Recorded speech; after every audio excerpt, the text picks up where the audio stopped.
Okay, that was the weirdness that is Never in short supply. yeah, and burrowed deep within the crevices of my brain. It actually has like wrinkles on the inside of my skull if you crack it open properly.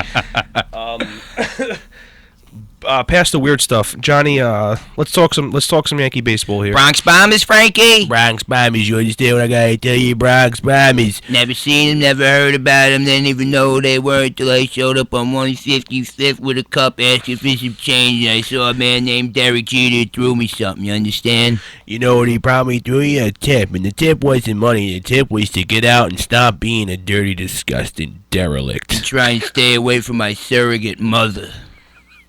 I just like to say the word surrogate. Sorry about that, guys. All right, anyways, we're going to talk Yankee baseball today. You know, we had the first game that was played on Yes Network of the year. It was a spring training game against the Pirates, in which we lost. Whoa, the sky isn't falling, guys. Take it easy. It's the Pirates and then spring training, guys. It's spring training. It's preseason baseball. But we did get to see the captain in action again. And, awesome. How's he doing? How's he ankle looking? looked good. I mean, he didn't have a good showing. He went 0 for 2, hit into a double play. But once again, guys, the sky isn't falling. It's spring training, so let's not get ahead of ourselves and be like, see, I told you Jeter's done. He's going to get injured. The season's over. It's not over. Actually, the season hasn't even started yet, fellas, so slow your roll, hit the brakes, backpedal a little bit, get on the bike, learn how to use it, the whole nine. But anyways, there's some cool news for the Yanks.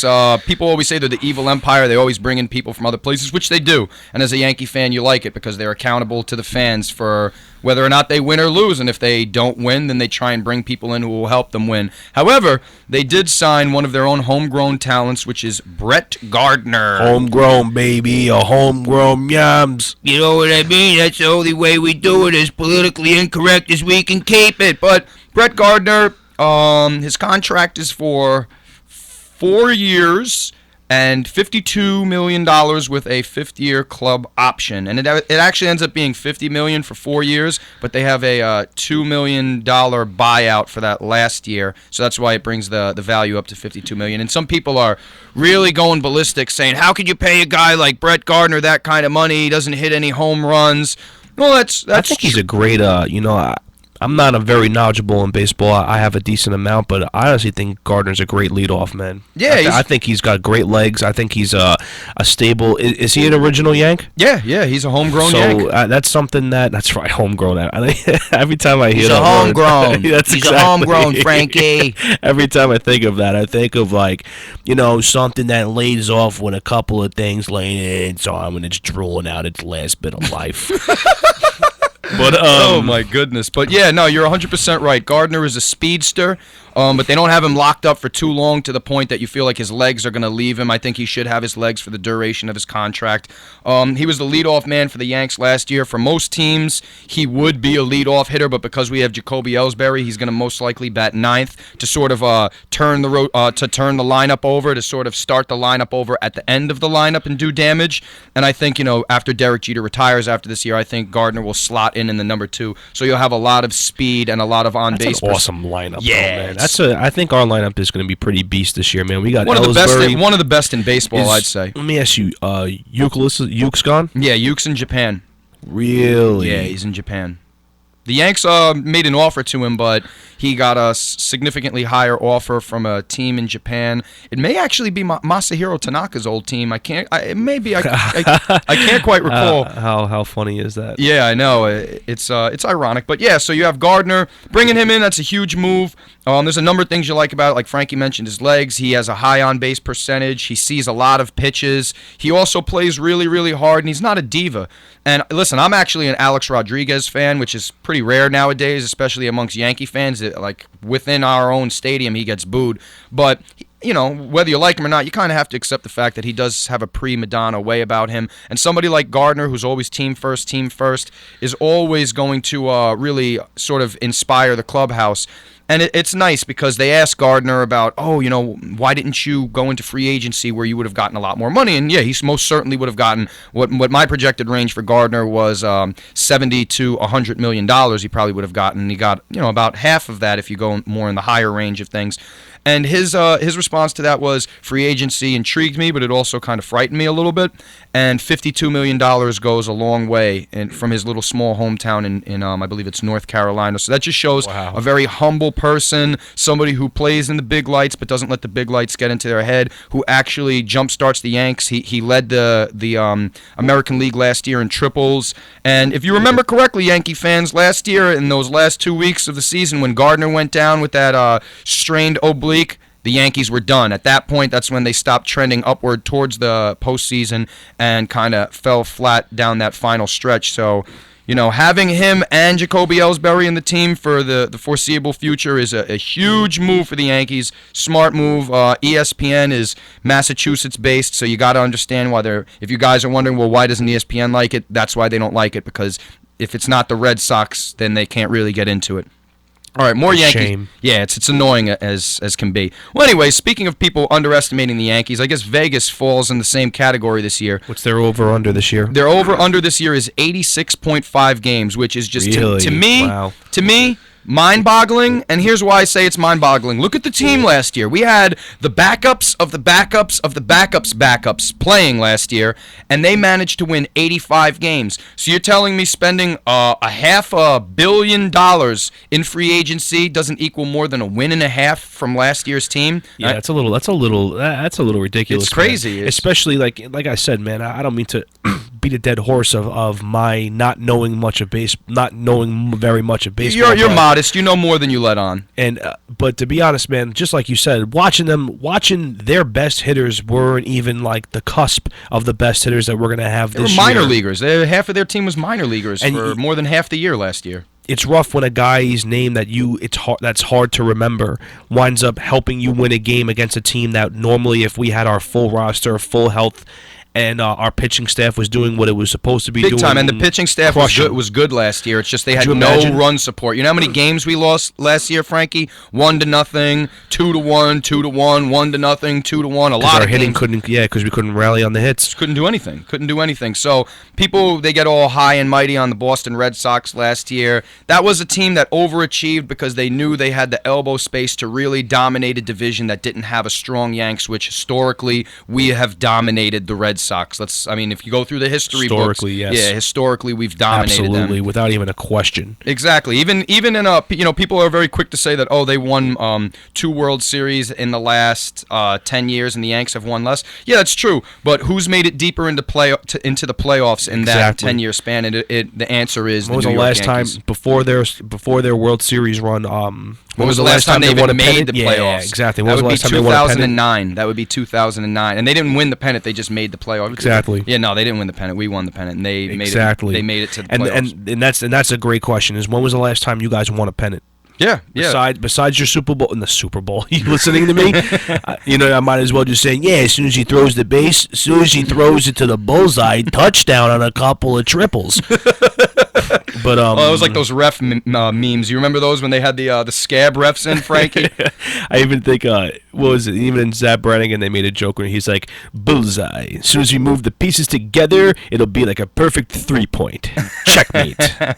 But anyways, Frankie and I, we have a special propensity to go off on ridiculous tangents. Let me try and keep us focused. So no, they're anything that they were talking about is Red Sox. Back to the Yanks. We were talking about. I know that one of our listeners and good friend of ours, Joey Breeze. He's a Mets fan, so I'm just going to give that disclaimer out there. He's actually extremely knowledgeable about baseball, and he asked a very good question about Derek Jeter and just what do you predict his over and under will be? He threw 280 out there, batting average wise, as an over under for Derek Jeter. What do you think he'll hit? Over or under 280? Frank, you want to start off? You want me to take it first? I remember talking to Breezy about it, and I think I'm going to stick with it. I think he's going to hit exactly at 280. Okay. I think, hopefully, I'm hoping off-field, injury, ankle-wise. I really hope that that'll he gets play to play. A big part. That'll play a big part. To me, that's gonna exactly what you said is gonna play a huge part in whether he's gonna hit over 280 or under. I think he's gonna hit at 280 because regardless how old he is, regardless of the injury that he sustained, which has been a kind of a career-hurting injury for him, I really think that the captain that the name that he deserved is such a great hitter, an on-base kind of guy, and kind of a clutch kind of a player. I don't think that he's going to fall flat on his last year in professional baseball. Yeah, and if you watch the game today, if you watch the spring training game, you definitely saw that Derek Jeter looks like he's in better shape than he's been in a couple of years. He looks thin, and awesome. He actually looks younger. He hasn't faced major league pitching now, barely at all last year. So you can, I guess, chalk it all together and say really he hasn't faced much major league pitching in the last year or so. So it's going to take a little time to sort of start to see the pitches again, which he will get back to. And that's what spring training's for. But just the fact that he's in great shape and was running great on his ankle, that tells you all you need to know. So I'm going to go over, and I'm going to sort of pinpoint and say he's going to hit anywhere from 295 to 300. That's my prediction for Derek Jeter. All right, something for Yankee fans out there. So I think it's time for you to be a little excited about our starting pitching. We have CC Sabathia as the number 1. You have Hiroki Kuroda as the number 2. Okay. You have the import Masahiro Tanaka at number 3. Okay. You have Ivan Nova as the number 4. Okay. And then there's a battle for the 5th spot between David Phelps, Adam Warren, and Michael Pineda. Michael Pineda was the guy that we received, the number 2 starter from the Seattle Mariners a few years back in the 2012 season from the Seattle Mariners. We traded our hitting prospect, Jesus Montero, for Pineda. Pineda blew his shoulder out, torn labrum, and he hasn't pitched an inning for the Yanks. However, when we got him, he was a tall, bulky flamethrower whose fastball maxed out in the hundreds. Now you probably, after shoulder surgery, can expect him to max out in the 96, 97 range, and he's healthy now. However, Jesus Montero, over on the Robinson Cano side of things, has gained... He came into the Seattle Mariners camp 40 pounds overweight. So you know what that means? All he did was eat. That means he decided, after I play some winter ball, I'm going to figure out how many biscuits I can shove down my throat in a short period of time and see if my digestive system will just press it out into the john. So at first it looked like we had a really terrible move there. Brian Cashman got assaulted by the media and by fans alike for trading a hitting prospect. His life is just an assault. Exactly, but it seems as though now the only thing that's being assaulted is Jesus Montero's digestive system. And it's funny because if you look in this radio station, Jesus Montero actually came and visited a while ago, and, he was on the uprise. He was going to be the next big Yankee. But now he more so literally fits into the category of the next big Yankee minus the Yankee part. Yeah. Yeah, exactly. But all right, who else is there? Well, then there's also Andrew Bailey. Andrew Bailey was he was a stud closer for the Oakland Athletics, and then eventually he left the Oakland Athletics and he played for the Red Sox last year. He's been battling injuries the last couple of years, so he hasn't played very much. But when he's on, like I mentioned, he's a stud closer. He also needed shoulder surgery. It's actually similar surgery to what Pineda had. So at the absolute least, it would take him a year to recover, and he had the surgery last June or July. So for those who are being idealistic, maybe we'll get him back this year, but more likely there's a team option for 2015. We'll probably see Andrew Bailey in 2015, which will be an impact arm. But Yankee fans, don't get ahead of yourselves. It's a good chance you probably won't see him this year. Now, the last thing I want to talk about is in the rotation, a lot of people are putting a lot of attention on Masahiro Tanaka. ESPN had a great piece, however, on Ivan Nova. Ivan Nova has been wildly inconsistent. When he's been bad, they're like, all right, get out of here. Go to the minor leagues. They send him down. But then when he's dominant, he's really dominant. I remember in the 2011 ALDS against the Tigers, that first game, he shut them out, and we crushed them. Yeah, he actually did a really good job. We ended up losing. I actually watched Game 5 at Frankie's house. We ended up losing that series in 5 games. It's a 5-game series or what have you.